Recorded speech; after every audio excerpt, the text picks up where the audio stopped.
ইনশাআল্লাহ আল্লাহ তাআলা আমাদেরকে কুরবানির সেই আনন্দ শরীয়ত অনুযায়ী ভাগাভাগি করে দেওয়ার তৌফিক দান করুন। আসসালামু আলাইকুম ওয়া রাহমাতুল্লাহি ওয়া বারাকাতুহু। এখন কথা বলবেন আমাদের মসজিদের মাননীয় সেক্রেটারি হাজী আনোয়ার রহমান।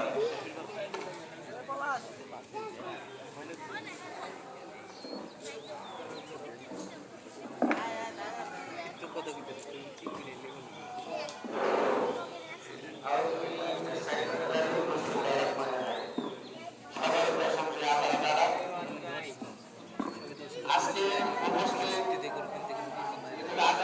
আমাদের মুসলিম ভাইয়েরা, আসলে আপনাদের সাথে গত বছর ঈদুল আজহা নামাজ পড়তে পারি নাই। এই দিনে আমি মক্কায় ছিলাম, মানে যাওয়ার আগে শয়তান দিলে দিতে দেয় মাথা যায়। এই সময় আমরা তিন ভাই আমরা মক্কায় ছিলাম, আমরা তিন ভাই নামাজ পড়তে পারি।